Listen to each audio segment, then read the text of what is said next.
नमस्कार, मैं अजहर और आप देख रहे हैं जनअधिकार न्यूज। आज हमारे ऑफिस में आए हैं एडवोकेट हितेश बागड़ी। उनसे हम जानते हैं उनके जीवन के फलसफा कि उन्होंने अपने जीवन में क्या क्या किया है।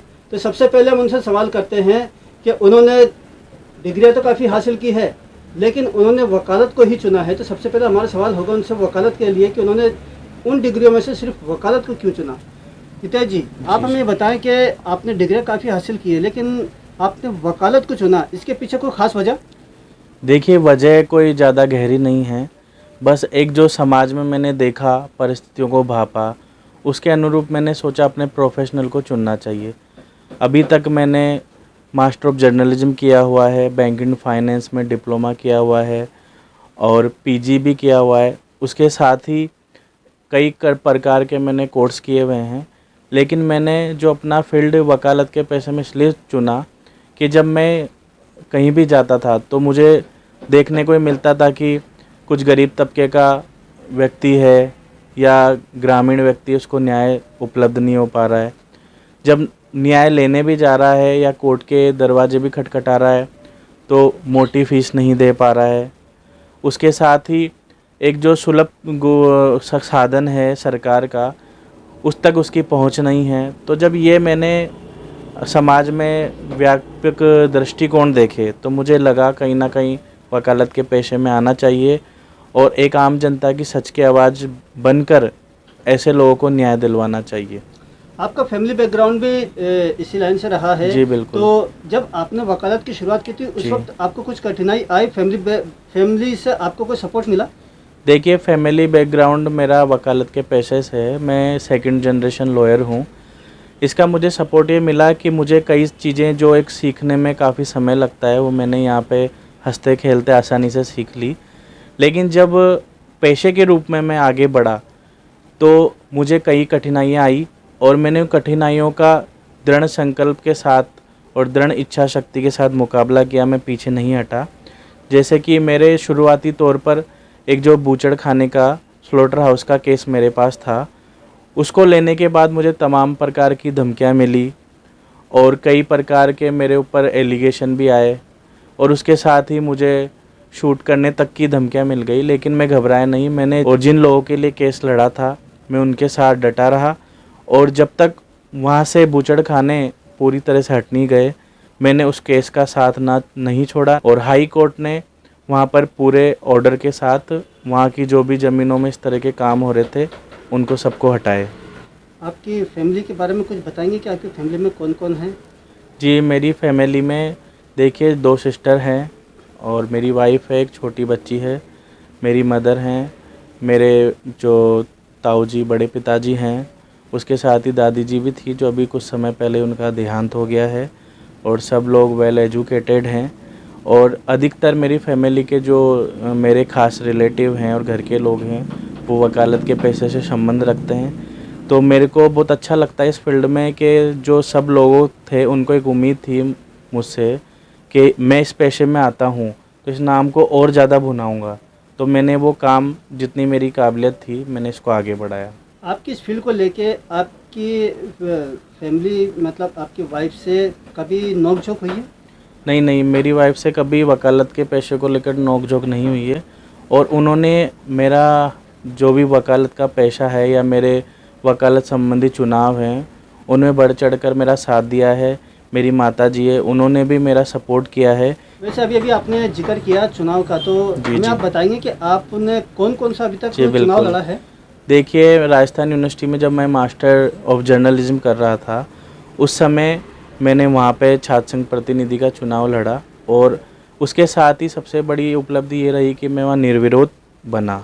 उसके बाद जो कि मैंने राजस्थान उच्च न्यायालय में जॉइंट लाइब्रेरी सेक्रेटरी के पद पर चुनाव लड़ा और यहाँ से भी मैं निर्विरोध अधिवक्ताओं के आशीर्वाद समर्थन के साथ विजयी रहा और वर्तमान में मुझे अखिल भारतीय संयुक्त अधिवक्ता परिषद है उसका प्रदेश अध्यक्ष के रूप में जिम्मेदारी सौंपी है। जिम्मेदारी मिलने के साथ ही मैंने अधिवक्ताओं की जो समस्या है कि उनकी या उनकी फैमिली को जो अधिवक्ता सुरक्षा कानून का जो दायरा है वो मिलना चाहिए, लागू होना चाहिए, बीमा पॉलिसी है, युवा फंड है, आदि मुद्दों पर मैंने सरकार को और chairman bar council of Rajasthan को ज्ञापन सौंपा है और वकीलों के लिए और सार्थक प्रयास मेरे द्वारा किए जाते रहेंगे। अभी लॉकडाउन में काफ़ी परेशानी आई है वकीलों को भी, क्योंकि काफ़ी लंबा लॉकडाउन चला है, तो इसमें वकीलों के लिए आपने क्या क्या किया है, कुछ बताएंगे?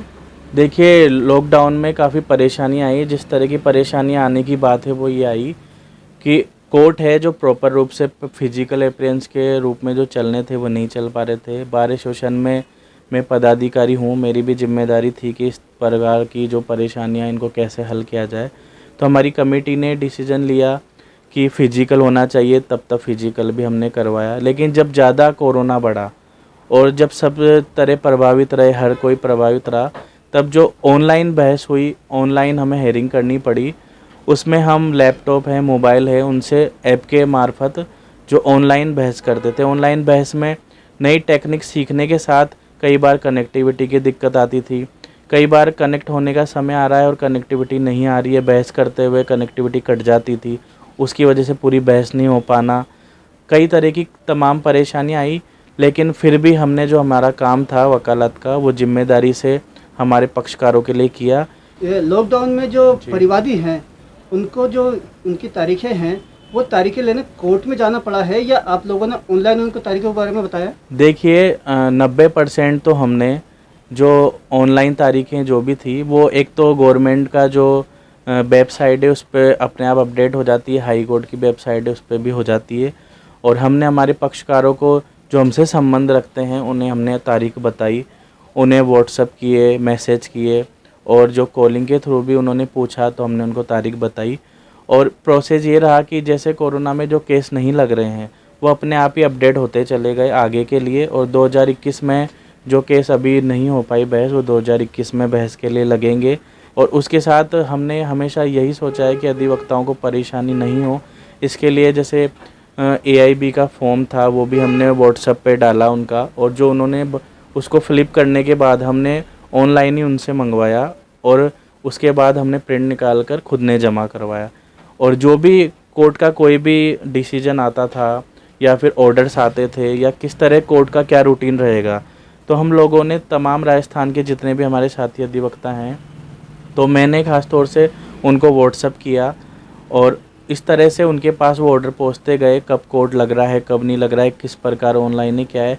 तो जो भी प्रयास मेरे को लगता था वो मैंने किया। और जब मैं जॉइंट लाइब्रेरी सेक्रेटरी बना था उस समय भी मैंने AIR के सॉफ्टवेयर वगैरह हैं ऑनलाइन जो फ्री ऑफ कॉस्ट अपडेट करवाए हमारी बार में। तो हमेशा ये मैंने कभी नहीं सोचा कि पद छोटा है या बड़ा है, बस मैं काम करने के लिए बार में, हाई कोर्ट बार में आया था, वो मैंने किया। आगे भी कोई बड़ी जिम्मेदारी मेरे को मिलती है तो मैं उसे भरपूर निभाऊंगा। मेरा हमेशा प्रयास यही रहता है कि हर जिम्मेदारी को पूरा करना। कोरोना को लेकर हमारे ऑडियंस को कोई संदेश देना चाहेंगे आप? कोरोना को लेकर यही संदेश देना चाहूँगा कि जब तक इस बीमारी की दवाई नहीं आती है, प्रिय साथियों, देशवासियों और मेरे अपने ही हों आप, तो मेरी बात मानें, तो मास्क ज़रूर लगाएं, और जब भी अपने घर से निकलें और वापस आएं, इस बीच में अपने हाथों को अच्छी प्रकार से धोते रहें, सैनिटाइज करें, और जो भी इसकी गाइडलाइन है उसका पालन करें, क्योंकि ये आप लोगों के लिए ही है। हमें उम्मीद है कि हमारे द्वारा दी गई जानकारी आपको पसंद आएगी। अगर हमारी दी गई जानकारी आपको पसंद आए तो हमारे चैनल को लाइक करें, सब्सक्राइब करें और बेल आइकन का बटन जरूर दबाएं, वो भी ऑल वाला। कैमरामैन संजीव के साथ मैं मोहम्मद अजहर।